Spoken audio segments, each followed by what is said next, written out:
Target iti Provincial Government of La Union na bakunan ti 70% ang populasyon dagiti agtutubo dito probinsya iti panaglepas iti tawen. Dito ikumpirma dito Bamburadyo La Union ni Dr. Dan William Dakanay, Vaccine Operations Manager iti Provincial Health Office. Sigon kini Dr. Dakanay, 89,000 ti pakabuklan adolescent population at target a bakunaan ti Provincial Government. Base iti kodya na datos, manipot iti Provincial Health Office, adan 85,069 nagtutubo edad 12 to 17 years old, Nakaawat 21st dose, so sa dinoy tinadakamat a bilang, 620 dito iti daan iti comorbidities na, bayat a 4,449 karagito iti awan ti comorbidities na.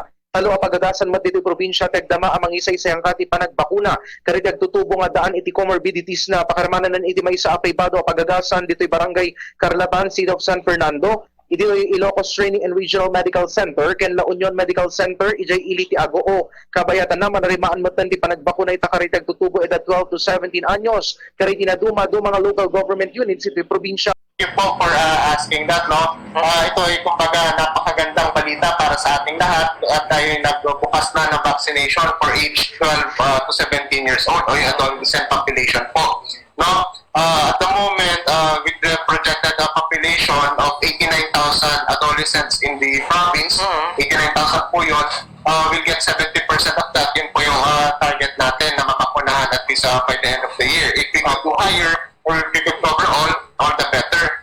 At population po, dalawa kasi yan. Yung pediatric na with comorbidities o yung mga may sakit, no, na iniinda.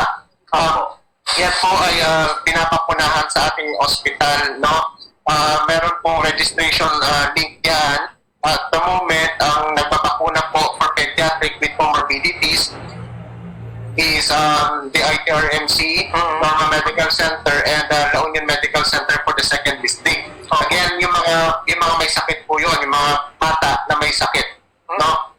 However, for the rest of the pediatric population, o ito yung mga bata na walang iniindang sakit, o ito yung mga healthy na bata po, sila po ay pwedeng mapakunahan sa kanilang